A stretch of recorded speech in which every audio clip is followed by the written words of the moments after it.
எபிரேய புஸ்தகத்தில் 10வது அதிகாரத்தில் 36 முதல் 39 வசனங்கள் வரைக்கும். நீங்கள் சித்தத்தின்படி செய்து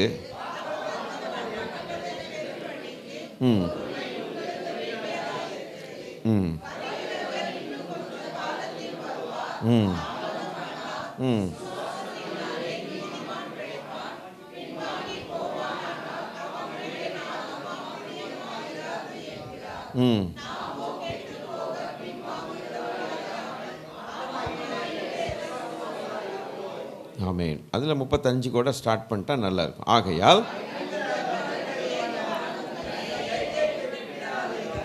வேதவாக்கியம் சொல்லுகிறது, நாம் வாசித்த வேத பகுதியில், மிகுந்த பலனுக்கு ஏதுவான உங்கள் தைரியம் விட்டு விடாது. அந்த தைரியம் எதற்கு காட்டுகிறதுனாக்க, தைரியமாக மற்றவனை போய் எதையாவது செஞ்சுட்டு வர்றதுக்காக அல்ல, இல்லை உலக வேலைகளில் சில நேரங்களில் தைரியமாக சில காரியங்கள் செய்கிறோம் இல்லையா, அந்த தைரியம் அல்ல. இந்த தைரியங்கிறது விசுவாசத்தில் உறுதியாக இருப்பதற்கு தைரியம். இப்போ விசுவாசிக்கிறதுக்கு எதுக்குங்க தைரியம்? நம்ம தானே நம்பிட்டோம்ல, என்னத்துக்கு தைரியம் அப்படின்னு நீங்கள் கேட்டிங்கன்னா, விசுவாசத்தில் இருக்கிறவங்களுக்கு தான் விசுவாச பரீட்சைன்னு ஒன்று வரும். விசுவாச பரீட்சைன்னு. அப்போ அந்த விசுவாச பரீட்சைகள் சில நேரங்களில் நம்முடைய விசுவாசத்தை கெடுக்கிற அளவுக்கு, குறைஞ்சி போகிற அளவுக்கு, இனி நம்மால் விசுவாசிக்க முடியாது அப்படிங்கிற அளவுக்கு, வாழ்க்கையில் தாங்க முடியாது அப்படிங்கிற ஒரு பயங்கரமான காரியங்கள் வரும்பொழுது தான் நம்ம தைரியமாக இருக்க வேண்டியிருக்கு. கர்த்தர் நல்லவர், அப்போ தான் தைரியமாக இருக்கணும். இல்லை, வாக்குத்தத்தம் பண்ணினவர் உண்மையுள்ளவர் அப்படின்னு சொல்லி நம்ம தைரியப்பட வேண்டியிருக்கு. அப்போ அந்த தைரியமாக இருந்து விசுவாசத்தை காப்பாற்றி கொள்ளுகிறவர்களுக்கு வசனம் ப்ராமிஸ் என்ன கொடுக்குதுன்னா, மிகுந்த பலன் சொல்லி. லேசான பலன் கிடையாது, மிகுந்த பலன்.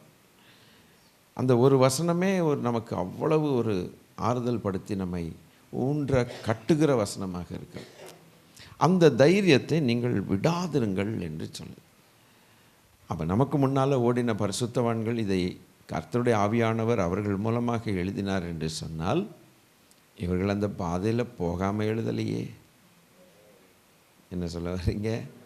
இவர் இந்த பாதையில் போகாமல் எழுதலையே. அப்போது அவங்க அந்த பாதையில் போகலைன்னா அந்த விசுவாச பரீட்சை எப்படிங்கிறது அவங்களுக்கு தெரியாமல் போயிடும். அவங்க போனாங்க. பொதுவாக கர்த்தருடைய பிள்ளைகள் எல்லாருக்குமே எல்லாமே நம்ம நினச்சபடி நடக்கணுன்ட்டு ரொம்ப விரும்புவோம், எப்போவுமே விரும்புவோம். அது விரும்புகிறது தப்புன்னு இன்றைக்கி சொல்லவே முடியாது. நல்ல ஆசைகள் தான், அது எப்படி தப்புன்னு நம்ம சொல்ல முடியும்? ஆனால் ஒருத்தன் இருக்கிறானே, குறுக்கில் வர்றானே, நம்ம ஒன்றும் அவனை வர சொல்லலையே. இஸ் அன் அன்இன்வைட்டட் கெஸ்ட் இல்லை, எனிமி. கெஸ்ட் இல்லை, கெஸ்ட்டாக இருந்தால் கூட நம்ம அவனை ஆதரிக்கலாம். திடீர்னு ஒரு விருந்தாளி கூப்பிடாம வந்துட்டார்னா வெளியில் போடான்னு சொல்லுவோம். ஆனால் ஒருத்தனை மாத்திரம் கூப்பிடாமல் ஒருத்தன் வருவான், வெளியில் போடான்னு சொல்லியே ஆகணும், எதிர்த்து நிற்கணும். அவன் தான் எனிமி. அப்போ அவன் நம்முடைய வாழ்க்கையில் முன்னேறாதபடிக்கு நம்மளை பல காரியங்களை சோதனை பண்ணி, சோதனைக்காரன் அப்படின்னு தான் பைபிளில் போட்டிருக்குது அல்லவா. ஆகவே இந்த எங்கே தொடுறான்னா, அந்த விசுவாசத்தை தொடுறான்.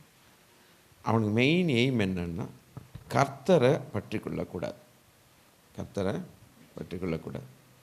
கொஞ்சம் ஆண்டவருக்குள் முன்னால் கொஞ்சம் ஆண்டவருக்காக நீங்கள் பிரகாசித்துட்டிங்கன்னா போதும், அவனுக்கு எரிச்சல். பிரகாசிக்காத வரைக்கும் அவன் நம்மளை தொடவே மாட்டான். அவனுக்கு ரொம்ப சந்தோஷம். சர்ச்சு நல்லா வைப்ரண்ட்டாக இருந்துச்சுன்னா எதையாவது பண்ணி விட்றான். ஆராதனைகளுக்கு தடை பண்ணுவான், ஒரு மனதை கெடுப்பான், எதையாவது நோண்டிகிட்டே இருக்கும். ஏன்னா அந்த சர்ச்சு நல்ல ஒரு மனமாக தேவனுக்கு ஆராதனை செய்யுது, அவரை தான் நம்புது, அவரை தான் மகிமைப்படுத்துது, வேறு யாரையுமே. அதுபோல் உங்கள் குடும்பங்கள், இந்த குடும்பத்தில் நாம் ஆண்டவருக்காக, அதுபோல் தனிப்பட்ட வாழ்க்கையில் கர்த்தருக்காக பிரகாசிக்கணும்னு ஆசைப்பட்டு கர்த்தர் சொல்கிறார் பிரகாசிங்கிறார். இப்போ பிரகாசிக்க ஆரம்பிக்கும்போது அவனுக்கு அவன் எரிச்சல் வந்துட்டு. சுவிசேஷன் சொல்ல ஆரம்பிச்சிங்கன்னா அவன் நடுங்குவான், எரிச்சல் வந்துடுது. குடும்ப ஜெபம் ஆரம்பிச்சிட்டிங்கன்னா அவனுக்கு எரிச்சல் வந்துடுது. நீங்கள் குடும்ப ஜெபம் ஆரம்பிக்காமல் நீங்கள் தூங்கிட்டிங்கன்னா அவனுக்கு ரொம்ப சந்தோஷம். ஒருத்தருக்கும் சுவிசேஷன் சொல்லலைன்னா அவன் ரொம்ப ஜாலியாக இருப்பான். அவர் அவ்வளவு விரோதிக்கிறான். கொஞ்ச நாளாக அவன் டாப்பிக்கே வருது சர்ச்சில், அவன் சப்ஜெக்ட் அவன் மேட்ரே வருது, அவ்வளவு விரோதிக்கிறான். அப்போது தேவ ஜனங்கள் தேவனை நேசிக்கிறவர்கள், கர்த்தரை ஆராதிக்கிறவர்கள். கர்த்தரை பிரியப்படுத்தாமல் அவர் எவனை பிரியப்படுத்த? அதனால் தேவன் சொல்லும்போது அதுக்கு கீழ்ப்படியும் போது அந்த எரிச்சல் நம்ம மேலும் வருகிறது. அப்போ நம்முடைய விசுவாசத்தை அவன் தொட்டுட்டான்னா ஆண்டவரை நம்ப முடியாமல் போயிடும்ல, அப்போ அவன் ஆளாக மாறிடுவோம்ல. இதுதான் அவனுடைய ஆசை. ஆக அந்த மிகுந்த தைரியம், அந்த மிகுந்த பலனுக்கு ஏதுவான ஒரு தைரியத்தை நீங்கள் விட்டுறக்கூடாதுன்ட்டு அந்த 10வது அதிகாரத்தில் தொடர்ச்சியாக வாசிக்கும்போது அந்த லெசன்ஸ் நம்ம கற்றுக்கொள்கிறோம், அந்த பாடங்கள் கற்றுக்கொள்கிறோம். ஏன்னு கேட்டால் 36 நீங்கள் தேவனுடைய சித்தத்தின்படி செய்து வாக்குத்தத்தம் பண்ணப்பட்டதை பெரும்படிக்கு பொறுமை உங்களுக்கு வேணும். அந்த அந்த அந்த அந்த பொறுமைங்கிற ஒரு குணத்தை ஆவியானவர் அந்த இடத்துல கனெக்ட் பண்ணி காட்டுகிறார். இந்த தைரியத்தோடு அந்த பொறுமை. ரெண்டாவதாக நமக்கு என்ன வேண்டியிருக்குது? ஒரு பொறுமை வேண்டியிருக்கிறது. அவசரப்பட்டு நம்ம முடிவுகளை எடுக்கக்கூடாதுன்னு அர்த்தம். இது ஏன் பொறுமைன்னா, பொறுமை என்னத்துக்கு அடையாளம் அப்படின்னா, இந்த இடத்துல ஏன் பொறுமையை சொல்லுகிறார்? அதாவது ட்ரெயின் வந்து நைட்டு 6 மணிக்கு தான், சாயங்காலம் 6 மணிக்கு ட்ரெயின். இப்போமே பெட்டி வெள்ளம் தூக்கிட்டு ரயில்வே ஸ்டேஷனில் உட்காந்தா எப்படி? அப்படி 1-2 பேர் உட்காருவாங்க, ஆட்கள் இருப்பாங்க. 1 hour முன்னால் போகணும் ரயில்வே ஸ்டேஷனுக்கு. அதுக்குன்ட்டு கரெக்டாக 10 நிமிஷத்துக்கு முன்னால் போகக்கூடாது. அப்போ போங்க, 1 hour முன்னால் போங்க, நியாயம். 10 மணி நேரம் முன்னால் போய் உட்காந்து என்ன? அப்போது ஏன் இதை சொல்ல வர்றேன்னாக்க, சொல்கிறேன் அவசரப்படாதராமா, அவசரப்படாங்க. அதுபோல் இந்த பொறுமை நமக்கு ஏன் இந்த இடத்துல சொல்லப்பட்டிருக்குதுன்னா, என்னுடைய அபிப்பிராயத்தின்படி அந்த உபத்திரவங்களில் நடக்காததை நம்ம பார்க்கும்போது, சீக்கிரம் நடக்கணுன்ட்டு நம்ம நினச்சிட்டு இருக்கும்போது நடக்காது. அவருடைய வேலையில் சகலமும் நேர்த்தியாக செய்கிற தெய்வம். அந்த காரியத்துக்காக நம்ம கொஞ்சம் அந்த வாக்கு தத்தங்களை பிடிச்சிட்டு கொஞ்சம் பொறுமையாக தான் இருக்க வேண்டியிருக்கு, கொஞ்சம் நிதானமாக நம்ம செய்ய வேண்டியிருக்கு. ஆனால் நம்மெல்லாம் அவசரப்பட்டு முடிவுகளை எடுக்கிறதில்ல மன்னர்கள் எல்லாருமே. ஏதாவது ஒன்று நினச்சிட்டோன்னா அது உடனே அவசரப்பட்டு முடிவு எடுக்கணும். அதில் ஒரு சிலர் இன்னும் ரொம்ப அவசரமாக இருப்பாங்க, தீவிரமாக இருப்பாங்க. சில நேரங்களில் அது நன்மையாக முடியுது, ஆனால் அநேக வேளைகளில் அது தீமையாக முடியும். கொஞ்சம் நிதானம் இல்லாமல் செய்கிறது ரொம்ப தீமையாக முடியும். ஆக அந்த விசுவாச காரியங்கள் வரும்போது நமக்கு இருக்க வேண்டிய 2வது மிக முக்கியமான ஒரு குணம் பொறுமை. முதல்ல ஒரு தைரியம். கர்த்தர் நம்மை கைவிட மாட்டார். நான் உன்னை விட்டு விலகுவதும் இல்லை, உன்னை கைவிடுவதும் இல்லை. அதில் நான் அந்த வாக்கு தத்தத்தை பிடிச்சிக்கிட்டு நடக்கவே நடக்காது, எதுவும் நடக்கிற மாதிரியே தெரியாது. ஆனாலும் வார்த்தை வசனம் உண்மையுள்ளது, அது ஒரு நாளும் மாறி போகாது. அதனால் அந்த வசனத்தை, திருவசனத்தை பிடிச்சிக்கிட்டு கையில் பிடிச்சிக்கொண்டு சுடர்களைப் போல பிரகாசிக்கிற நீங்கள்னு போட்டிருக்கு. ஸோ அந்த வசனம் தான் நமக்கு நங்குறோம், நம்ம நங்குறோம். அந்த வசனத்தை பிடிச்சி அது எத்தனை நாளாக இருந்தானே, வாரமாக இருந்தானே, மாதமாக இருந்தானே, வருஷக்கணக்கான என்ன, அவருடைய வசனம் கிரியை நடப்பிக்கும். அது போய் சொல்லாது, அது வெறுமனே திரும்பாது. அது ஆசீர்வாதத்தோடு தான் அது நமக்கு வரும். அது கொண்டு வந்த ஆசீர்வாதத்தை நம்ம கையில் கொடுத்துட்டு தான் திரும்பும். இதை நான் நம்புகிறேன். அல்லேலூயா, ஸ்தோத்திரம். கொண்டு வந்ததை கொடுத்துட்டு தான் அது திரும்பும், சும்மா திரும்பாது. ஏன்னா அவருடைய அது திட்டம் அப்படி. அடுத்ததாக நம்ம பொறுமை குறித்து பார்க்குறோம். கொஞ்சம் பொறுமையாக இருக்கணும். அப்போ தேவனுடைய சித்தத்தின்படி செய்து, இந்த செய்கிறதுக்கு நமக்கு பொறுமை வேணும். இல்லைன்னா என்ன நடக்கும்னா, தேவ சித்தத்தை தவறிடுவோன்னு அர்த்தம். பொறுமை இல்லாதவர்கள் என்ன செய்வோம்? பொறுமை இல்லாமல் கர்த்தருடைய சித்தத்தை நம்ம தவறிட்டு ஒன்று சொந்த சித்தத்தை செய்வோம், இல்லைன்னா பிசாசு சொல்கிறதுக்கு செஞ்சுட்டு தலையாட்டிட்டு அவன் விருப்பத்தை செஞ்சுட்டு போயிடும். இது ரெண்டுமே தப்பு. சத்ரு சொன்னபடி செய்கிறது மகாபெரிய தப்பு. ரெண்டாவது நம்ம மனசும் மாம்சம் விரும்பினதை நம்ம செய்யும்போது அதுவும் நன்மையாக முடிகிறதில்ல, அதில் குறையாக முடியுது. ஏன்னா நாம் குறைவுள்ளவர்கள். தேவனுடைய சித்தத்தின்படி செய்யும் பொழுது எல்லாம் கரெக்டாக திறக்க வேண்டிய வாசல்கள் திறக்கும். பேசாத ஆட்கள் பேசுவார்கள், சிரிக்காத ஆட்கள் சிரிப்பார்கள், வாழ்த்தாத ஆட்கள் வாழ்த்துவார்கள், சத்துருக்களாய் இருந்தவர்கள் நண்பர்களாய் சிநேகிதராய் மாறிப்போவார்கள்.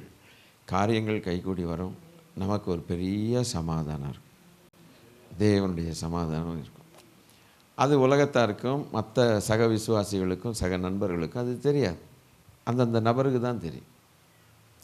ஸோ மற்றவர்கள் ஒருவேளை நம்ம நியாயம் தீர்த்து இவனுக்கு ஒன்றும் இல்லை அல்லன்னு சொல்லக்கூடிய சூழ்நிலைகள் வந்தாலும் நம்ம ஆத்மாவுக்கு அது தெரியும், கர்த்தர் என்னோடு டீல் பண்ணுகிறார், அது நன்மையாக முடியும் அப்படின்ட்டு.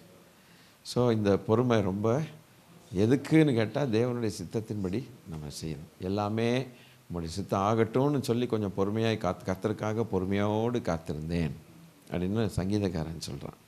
ஆண்டவரே நீங்கள் செய்யணும். வேலைக்காரனுடைய கண்கள் எஜமானுடைய கைகளை, வேலைக்காரியுடைய கண்கள் எஜமானுடைய கைகள். நம்ம வேலைக்காரர்கள் கிடையாது, நாம் கர்த்தருடைய சிநேகிதர்கள், கர்த்தருடைய பிள்ளைகள். அப்போ கர்த்தருடைய முகத்தை நோக்கி பார்க்கிறோம். அவர் நமக்கு இறங்குகிற வரைக்கும் அவரையே நோக்கி பார்க்கணும். எந்த விஷயமா இருந்தாலும் கர்த்தர் நமக்கு இறங்குகிற வரைக்கும் அவரையே நோக்கி. அதுக்கு எவ்வளவு பொறுமை தேவைப்படுது, ரொம்ப பொறுமை தேவைப்படுது. ஆவிக்குரிய வாழ்க்கையில் பொறுமைங்கிறது very very very very important. அதில் தான் நம்ம தவறுறோம். அதனால் தேவன் அந்த இடத்துல அந்த வசனத்தில் அதை சுட்டி காட்டுறதுக்கு காரணம் என்னன்னு கேட்டால், இந்த பொறுமை இல்லாமல் இருக்கும்போது அதுலேருந்து விலகிடுறோன்னு அர்த்தம். அப்போது நீங்கள் தேவனுடைய சித்தத்தின்படி செய்து வாக்குத்தத்தம் பண்ணப்பட்டதை பெரும்படிக்கு அந்த பொறுமை. அப்போ பொறுமை இல்லைன்னா என்னென்ன நடக்கலாம், அந்த வசனத்துலேருந்து நீங்கள் பதில் சொல்லலாம். 2 காரியங்களை பார்க்கலாம். ஒன்று, தேவ சித்தத்தை செய்ய முடியாமல் போகுது. 2வது, வாக்குத்தத்தத்தை பெறாமல் போகிறோம். அந்த ஒரு பொறுமை இழந்ததுனால ஒரு அண்ணங்காரன் தம்பிக்காரன் கொஞ்சம் ஏமாத்தினோடனே பொறுமை இல்லாமல் ஒரு கப்பு பாயாசத்தை என்ன செஞ்சிட்டான், குடிச்சிட்டான். அவன் குடிச்சிட்டு எக்ஸ்சேஞ்ச் பண்ணிட்டான், எக்ஸ்சேஞ்ச் ஆஃபரில் இதை கொடு நான் தர்றேன். அப்பா என்ன வாழ்ந்தா என்ன செத்தா என்னவா அப்படின்னா. நீங்கள் நிறைய பேர் அப்படி ஒரு சிச்சுவேஷன் வரும்போது அதை தானே சொல்கிறோம். போடா போச்சு போ அப்படிங்கிறான். இதை தான் செய்யக்கூடாதுன்னு ஆண்டவர் சொல்கிறார். இல்லை, உனக்குள்ளதை நீ பற்றிக்கொள்ளு, உனக்குள்ளதை நீ பற்றி கொண்டிரு. அவன் தட்டிட்டு போகிறதுக்காக ரொம்ப ட்ரை பண்ணுவான். யாக்கோபு அஃப்கோர்ஸ் அவனுடைய வாக்குத்தத்தம் அப்படி இருக்குது, கர்த்தர் அவனுக்கு, அதனால் அந்த சூழ்நிலை வந்துச்சு. இருந்தாலும் இந்த ஆட்டிடியூட்னு ஒன்று இருக்குதுல்ல, ஒரு மனப்பான்மைன்னு ஒன்று இருக்குதுல்ல. இப்போ ஏசாவின் மனப்பான்மை நமக்கு தூரமாக இருக்கட்டும். அவனுக்கு பொறுமை இல்லாத ஒரு ஆசாமி ஏசா. போய் கிடைச்சது ஜேசபுத்திர பாகத்தை போய் விட்டுலாமா? கிடைக்காத ஒரு அருமையான ஆசீர்வாதம். அதில் இருக்கக்கூடிய லிஸ்ட்டு நான் ஒரு முறை வாசித்து காட்டினேன் சபையில், உங்களுக்கு ஞாபகம் இருக்குதான்னு தெரியல. ஐயோ அம்மா 24 என்னமோ இருக்குதுன்னு வச்சுங்களேன், இப்போது நேரம் இல்லை. அப்போ அந்த பொறுமை இழந்தது நிமித்தம் அவன் போயிட்டான். ஆனால் ஒரு யோபின் பொறுமையை குறித்து நீங்கள் சூப்பராக இருக்குல்ல, இங்கே ஒருத்தன் அப்படி இருக்கிறான், அங்கே ஒருத்தன் இப்படி இருக்கிறான். அவனுடைய விளைவையும் குறித்து நீங்கள் அறிந்திருக்கிறீர்களே, அவன் என்ன நடந்ததுங்களே. அப்போ இந்த சூழ்நிலையிலையும் பொறுமை இருக்கணும்னா அது ஒரு பெரிய கிருபை தான். ஆக இந்த பொறுமையானது விசுவாசத்துக்கு எப்போதுமே ஊன்றுகோலாக இருக்கும். விசுவாசத்துக்கு ஆக்சிஜன், இப்போ நமக்கு ஆக்சிஜன் தேவைப்படுதில்ல, பிராணவாயு தேவைப்படுது இல்லையா? அதுபோல் விசுவாசத்துக்கு பிராணவாயு பொறுமை, அதில் தான் இருக்குது. பொறுமை இழந்து தானே எல்லாருமே அவசரப்பட்டு போகிறாங்க. ஆபிரகாமே நம்ம தகப்பன் ஆபிரகாமே ஒரு உதாரணம். அந்த அம்மா அந்த அம்மா தான் அனுப்புனதாக சொல்கிறாங்க, பைபிளில் இருக்குது. இவர் தேடி போனதாக இல்லை. அப்போது இந்த அம்மா சொல்லுது, எனக்கு சந்தானம் இல்லை, அட்லீஸ்ட் அந்த அம்மா மூலமாவது உனக்கு சந்தானம் வரட்டும்னு சொல்லி அந்த அம்மா ஒரு சஜஷன் சொல்லுதுன்னாக்க, அந்த அம்மா என்னத்துக்கு சொல்லுதுங்கிறது இப்போ அடுத்து நம்ம கேள்விக்குறி. நீங்கள் என்ன நினைக்கிறீங்க? அது ஒருவேளை அதுக்கு அந்த அம்மாவுக்கு ஒரு குற்ற உணர்வு வந்ததா, இல்லை இவருக்கு என்னம்மா நம்ம சந்ததி இல்லையே அப்படின்ட்டு அவர் அடிக்கடி அடிக்கடி அடிக்கடி அடிக்கடி சொல்லி ஒரு கவலைப்பட்டு 2 பேரும் அப்படி உட்கார்ந்ததுனால அந்த அம்மா வேறு வழி இல்லை, தொல்லை தாங்க முடியலையே, ஐயோ பாவம் என் ஹஸ்பண்ட் இவ்வளோ கஷ்டப்படுறாரே, சரி அப்படின்ட்டு ஒரு வழியை சொல்லி கொடுத்துச்சா தெரியல. நமக்கு உங்களுக்கும் தெரியாது, எனக்கும் தெரியாது. இருந்தாலும் அது இருந்துட்டார், அவ்வளோ நாள் இருந்துட்டார். இன்னும் கொஞ்ச நாள் இருந்துட்டா வாக்குத்தத்தத்தை நம்பி அழகாக ஒரு ஈசாக்கோட முடிஞ்சுன்னா இன்றைக்கி நமக்கு அந்த தொல்லை இல்லை பாருங்கள். இன்றைக்கி இவன் துஷ்டம் இருக்கும் நம்ம மேலே எப்போவுமே சீறிக்கிட்டே கிடக்கான். ஸ்தோத்திரம். சரி, அந்த சப்ஜெக்டை விட்டுருவோம். அப்போது ஆபிரகாமுடைய ஒரு பொறுமை இன்மை அவனுக்கு அது வேற ஒரு காரியமாய் முடிஞ்சது. கர்த்தருக்கு ஸ்தோத்திரம். இனி லோத்துடைய பிள்ளைகள் பொறுமையாக இருக்க வேண்டியதல்லவோ? கர்த்தர் அவர்களுக்கு விவாகம் பண்ணி கொடுப்பார் அல்லவா? கர்த்தர் அவர்களுக்கு மாப்பிள்ளைகளை தந்தருள்ள புருஷனை கொடுப்பார் அல்லவா? அவர்கள் ஒரு தகாத காரியத்தை அவர்கள் செய்தது நிமித்தம் இந்நாள் வரைக்கும் இஸ்ரவேலுக்கு அம்மோன் மோவாப் இந்த 2 புத்திரர்களும் முள்ளுகளாக இருக்கிறார்கள். கர்த்தருக்கு ஸ்தோத்திரம். ஆகவே இப்படி பல காரியங்களை வேதத்திலிருந்து எடுத்தால் அநேக காரியங்கள் பொறுமை இல்லாததுனாலே ஆபத்துகளை சந்தித்த காரியங்கள் நமக்கு தெரியும். அதனால தான் வேதவசனம் சொல்லுது போல், நீங்கள் வாக்குத்தத்தம் பண்ணப்பட்டதை நீங்கள் சுதந்திரத்து கொள்ளணுன்னா உங்கள் விசுவாசத்துக்கு பிராணவாயுவாக இருக்கக்கூடிய பொறுமையை கட்டாயம் நீங்கள் வேணும். ஒன்றுக்கு ஒன்று ரிலேட்டட். சரி, இதுக்கு எல்லாத்துக்கும் இன்னொன்று என்னென்னா, அடுத்த வசனத்துக்கு போகும்போது வருகிறவர் இன்னும் கொஞ்ச காலத்தில் வருவார், தாமதம் பண்ண. வசனம் எப்போவுமே ரொம்ப நீடிக்கலை, கொஞ்ச காலம். அப்போது 1 பேதுரு 5வது அதிகாரம் 10வது வசனத்தை பார்க்கும்போது, கிறிஸ்து இயேசுவுக்குள் நம்மை தமது நித்திய மகிமைக்குள் அழைத்தவராக இருக்கிற சகல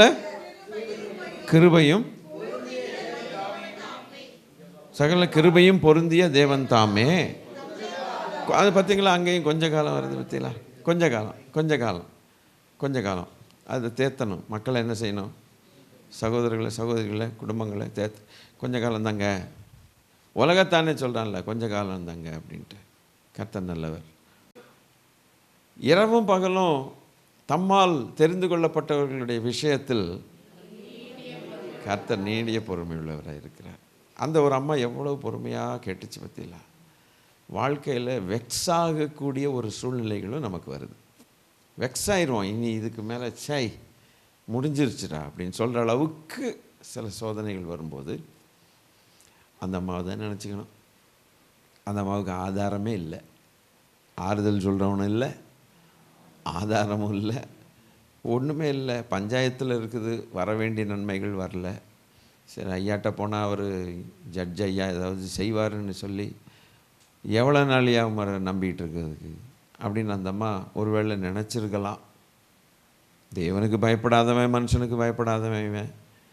இருந்தாலும் இந்த ஐயாவை போட்டு கேட்டுக்கிட்டே இருப்போம். ஒரு நாள் கேட்டார், என்னம்மா அந்த அம்மா, வாங்கம்மா என்ன வேணும்? இல்லையா, கேட்டுக்கிட்டே இருக்கேன் ஐயா, இதான் ஐயா விஷயம். இதான் அன்னையிலேருந்து கேட்டுட்ருக்கியா? ஆமாம் ஐயா. சரி நான் கூப்பிட்டேன், நீங்கள் வாப்பா, இந்த அம்மாவுக்கு என்ன வேணுமோ செஞ்சு அவ்வளோத்தையும் செஞ்சு கொடுப்போம், நன்றி ஐயான்னு அந்த அம்மா. இதை ஆண்டவர் சொல்லி காட்டுறார். இப்படி தான் ஒரு அநீதியுள்ள நியாயாதிபதி, தேவனுக்கு பயப்படாதவன், மனுஷனுக்கு பயப்படாதவன், அந்த பொறுமையோடு அந்த அம்மா வந்து கேட்கும்போது இடைவிடாமல் ஜெபம் பண்ணுங்கள்ங்கிறதுக்கு ஒரு ஓமையை கர்த்தர் சொன்னார். அந்த இடத்துல 18 இருக்கும். எனவே அந்த பொறுமையானது ஜெபத்துக்கும் உதவுதே. பொறுமை இல்லாதவன் ஜெபிப்பானோ? பொறுமை இல்லாதவன் அவிசுவாசமாக இருப்பான். அவிசுவாசம் ஜெபத்துக்கு தள்ளாது, அவிசுவாசம் ஜெபம் பண்ண விடாது, வேத வசனங்களை நம்பவும் விடாது. ஆகவே எல்லாத்துக்கும் கூட்டி கழித்து பார்த்தா பொறுமை தான் ரொம்ப முக்கியமாக தெரியுது. இதுதான் எல்லாம் சப்ளை பண்ணுது போகிற எல்லா ஜீவனை, விசுவாசத்துக்கு ஜீவனை சப்ளை பண்ணுது எல்லாம். ஆக வருகிறவர் இன்னும் கொஞ்ச காலத்தில், அந்த கொஞ்ச காலம்ங்கிற இடம் வந்து இந்த இடத்துல இருக்குது. கர்த்தருக்கு ஸ்தோத்திரம். அப்போ இக்காலத்து பாடுகள் இனி வரும் மகிமைக்கு. அப்போ அதையும் கர்த்தர் கொஞ்ச காலம்தான் சொல்கிறார். ஸ்தோத்திரம், ஸ்தோத்திரம். அப்போது இந்த கொஞ்ச காலத்தில் வருவார். இந்த சொன்னது எத்தனை நாள் ஆகிப்போச்சு எழுதி? மேலேயே ஆகிப்போச்சு. அப்போ அது கொஞ்ச காலம்னா இப்போ இன்னும் நமக்கு இன்னும் 2000 வருஷம் இருக்குமாங்கிறது எனக்கு தெரியாது, உங்களுக்கும் தெரியாது, யாருக்கும் தெரியாது. ஆனாலும் அந்த ஒரு நாள் உங்களுக்கு கற்றுக் கொடுத்தேன். இந்த காலம்ங்கிறது கடைசி காலம்னா என்னங்கிறத உங்களுக்கு கற்றுக் கொடுத்தேன். அது இந்த காலம் கிடையாது. அதாவது எங்கேயோ சண்டை வருது, அமெரிக்கா சண்டை போடுறாங்கிறதுக்காக கடைசி காலம்னு சொல்லக்கூடாது. தேசங்கள் சண்டை போடுறாங்கிறனால அது சொல்லக்கூடாது. கர்த்தராகிய இயேசு கிறிஸ்து வந்த அந்த துவங்கின காலம் முதற்கொண்டு வருகையின் காலம் வரைக்கும் கடைசி காலம் அதுதான். இல்லைன்னா அப்போஸ்தலர்கள் கடைசி காலம்னு சொல்கிறது அது தப்பான பிழையான ஒரு காரியமாக மாறிடும். 2000 ஆண்டுகளுக்கு முன்னால் கடைசி காலம்னு சொன்னியா, எங்கேயா? அதைத்தான் இப்படி கேட்பாங்கன்னு பேதுரு சொன்னார். 2 பேதுரு 3வது அதிகாரத்தில் அவர் வருகிறார் என்கிறதான வாக்கு தத்தம் எங்கே? அவர் வருவார் என்று சொல்லுகிற வாக்கு தத்தம் எங்கே?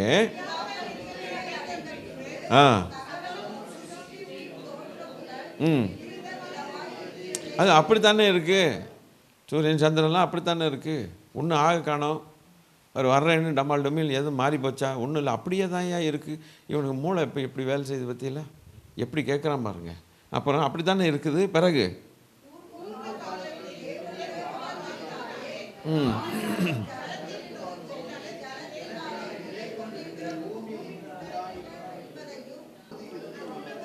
அப்பொழுது இருந்தது போல சரி சரி அறியாமல் இருக்கிறார். அந்த சப்ஜெக்ட் அப்படி போகுதுன்னு வச்சுங்களேன்.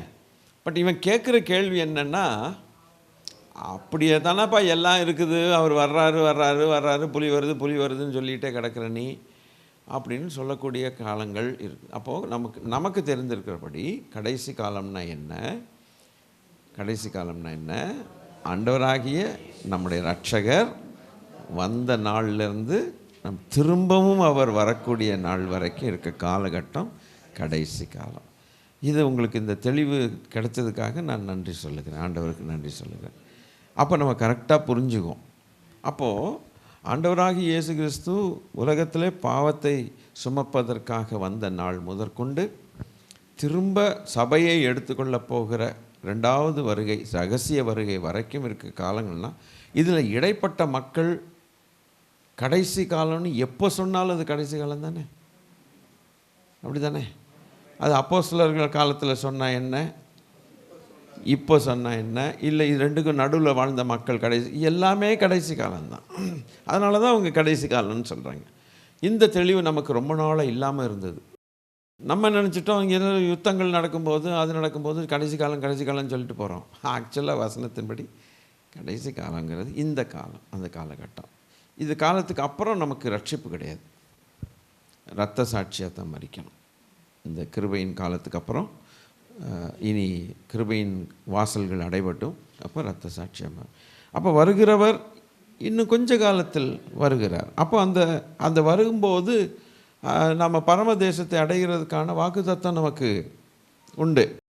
நித்திய ஜீவனை தருவேன் என்பதை அவர் நமக்கு கொடுத்த வாக்குத்தத்தம். இதுக்கு தான் பொறுமையாக இருக்க வேண்டியிருக்குது. அந்த பொறுமை விசுவாசம். சரி, அப்போ விசுவாசத்தினாலே 38 நீதிமான் பிழைப்பான், பின்வாங்கி போவானால் அவன் மேல் என் ஆத்துமா பிரியமாயிராது. ஆண்டவர் சொன்னார், நீ விசுவாசிக்கிறவன் நீதிமான். யாரெல்லாம் கர்த்தரை விசுவாசிக்கிறாங்களோ அவங்க நீதிமான்கள். அப்போ நீதிமான்கள் எதனால் பிழைப்பான்னா விசுவாசத்தினால பிழைப்பான். அந்த விசுவாசத்துக்கு பிராணவாயு எது? நம்ம கற்றுக்கொண்ட பாடங்கள் இன்றைக்கி பொறுமை. அப்போ விசுவாசத்தினால தான் நீதிமான் பிழைக்க முடியும். அந்த பிழைப்புக்கு விசுவாசம் தேவை. அந்த விசுவாசத்துக்கு பிராணவாயு பொறுமை. ஏன் பொறுமை தேவைப்படுதுனாக்க, வாக்குத்தத்தம் பண்ணப்பட்டதை சுதந்திரிக்கணும். 2வது தேவ சித்தத்தை படி நம்ம செய்யணும். கரெக்டாக இருக்கா சப்ஜெக்டு? அப்போ சீக்கிரம் வரப்போகிறார் என்கிறது காலங்களை குறித்தும் பேசுகிறது. 2வது அவர் வரும்போது நமக்கு ஒரு பெரிய ஆனந்தம். அல்லேலூயா. அந்த ஒன்றுக்கு தான் நம்ம காத்துட்ருக்கோம், வேறு எதுக்கும் காத்துட்ருக்கல. இந்த உலகத்தில் பெரிய சாதித்து இதெல்லாம் பண்ண போகிறோன்ட்டு நமக்கு அப்படிப்பட்ட ஒரு காரியங்கள் இல்லை. இருக்கிறதெல்லாம் கர்த்தர் தந்தது ஆசீர்வாதம், அதோடு நம்ம வாழ்ந்துட்டு போகிறோம். ஆனால் உலக மக்களுக்கும் நமக்கும் பெரிய வித்தியாசம். அவர்கள் உலக மக்கள், நாம் பரலோக மக்கள். இதை சொல்லுங்கள், விசுவாசம் வரும் உங்களுக்குள்ள. விசுவாசம் பயங்கரமாக கிளம்பும் பாருங்கள், சூப்பராக இருக்கும். அவர்கள் உலக மக்கள், பரலோக மக்கள். உலக மக்கள் உலகத்தை தேடுவார்கள், பரலோக மக்கள் உலகத்தில் இருந்தாலும் அவர்கள் தேடுகிறது பரலோகத்தை தான் தேடுவார்கள். ஸ்தோத்திரம். அப்படி தான். ஆகையினால அதுக்கு விசுவாசம் வேணும். உலக மக்களுக்கு விசுவாசம் வேண்டாம், ஏன்னா அவர்கள் காண்கிறத தேடுகிறார்கள், நாம் காணாததை தேடுகிறோம். விளங்கிருச்சிங்களா? நீ காண்கிறத தேடுறாங்க.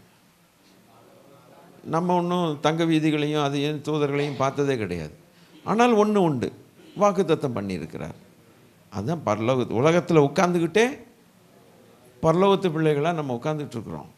வருகிறவர் என்ன பண்ணுவார், நீங்கள் இந்த ஆசையில் இருக்கிறதுனால, இந்த உலகத்தை தான் நீங்கள் நாடிட்டு இருக்கிறது, பரலோகத்தை நாடிட்டு இருக்கிறதுனால வாங்க போகலான்னு கூப்பிட்டு போயிடுவார். ஆமேன்னு சொன்னால மேலே போயிடுவான். என்ன சொல்கிறாரு, நீங்கள் பரலோகத்தை தானே நாடுறீங்க, உலகத்தில் உட்காந்துக்கிட்டு பாடுறாடே நாம் போடுற சோறு தின்னுட்டு அப்படின்னு சொல்கிறாங்கல்ல சிலர் கோபத்தில். அதுபோல் இந்த உலகத்தில் உட்காந்துக்கிட்டு பரலோகத்தை நாடுறது உலகத்துக்கு தெரியும். இந்த பையில இந்த கூட்டம் இருக்க, இந்த கூட்டம் இவனுக்கு நமக்கு சொந்தமில்லை, நம்மள்ட்ட தான் உட்காந்துருக்கான். ஆனால் இவன் நம்ம பார்ட்டியே கிடையாது, நம்மளே கிடையாது. அதனால தான் உலகம் நம்மை பகைக்கிறது. கரெக்டாக வருதா வசனம்? எங்கே கனெக்ட் ஆகுது பார்த்தீங்களா?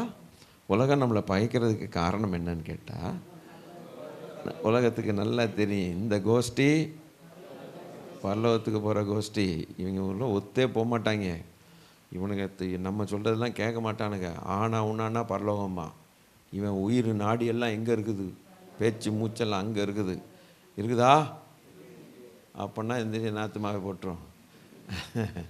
அதனால் எதை இருந்தாலும் சகித்து நம்ம போகிறதுக்கு காரணமே, இந்த உலகத்தில் உங்களுக்கு உபத்திரம் உண்டுன்னு கர்த்தர் சொன்னார். இது உபத்திரப்படுத்தும். உலகம் அவரை அறியவில்லை, ஆகையினால் நம்மையும் அறியாதுன்னு கர்த்தர் சொன்னார். அதில் நம்ம ஒன்றும் ஆச்சரியப்படுறதுக்கு ஒன்றும் இல்லை, பெருசாக வருத்தப்படுறதுக்கும் ஒன்றும் கிடையாது. ஆமாய்யா, நாங்கள் இங்கே உட்காந்துக்கிட்டே நாங்கள் அங்கே இருப்போம். எங்கள் ஐயா ஒரு நாள் வரப்போகிறாரு சீக்கிரம், அவர் உலகத்தில் தான் நாங்கள் வாழணும்னு விரும்புகிறோம், எங்களை கூட்டிகிட்டு போகிறாரு.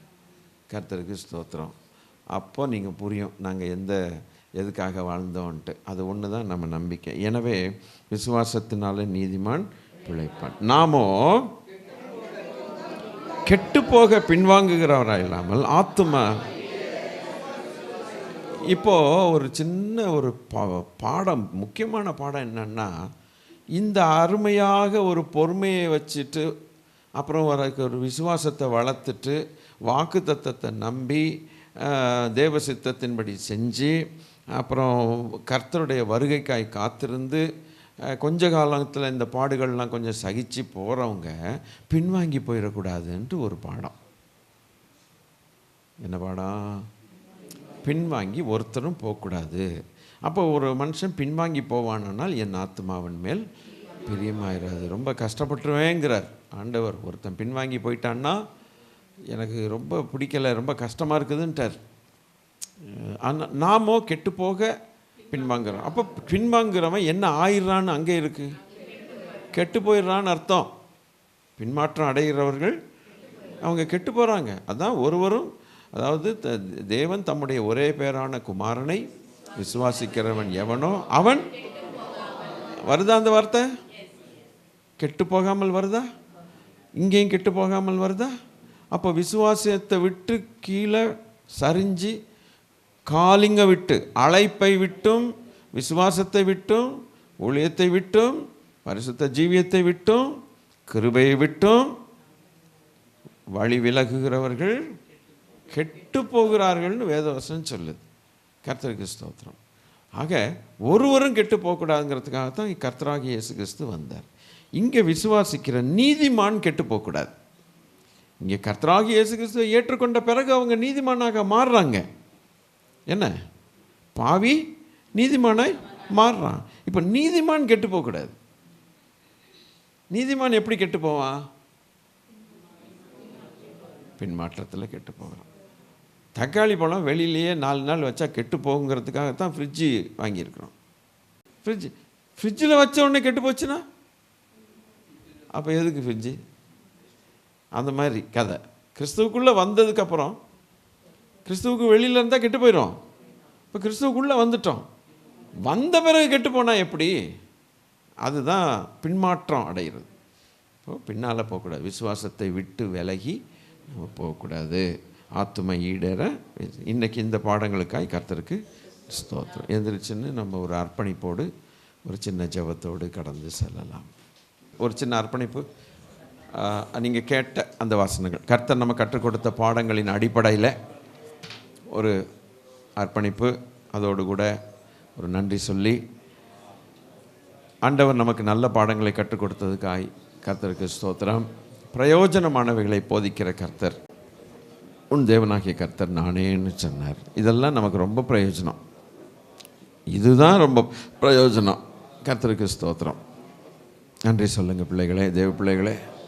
ஆண்டவரே, உம்முடைய வசனம் எவ்வளோ க்ளீனாக இருக்குது, எவ்வளோ சுத்தமாக இருக்குது, பக்காவாக இருக்குது. ஆண்டவரே ஸ்தோத்திரம். ஆமேன். அல்லேலூயா. அர்ப்பணிக்கிறேன். ஆண்டவரே, விசுவாசம் ரொம்ப முக்கியம். அந்த விசுவாசத்துக்கு பிராணவாயு, ஆக்சிஜன் பொறுமை இருந்தோ, பொறுமையோடு விசுவாசத்தில் இருந்து தேவ சித்தத்தின்படி செய்யணும்.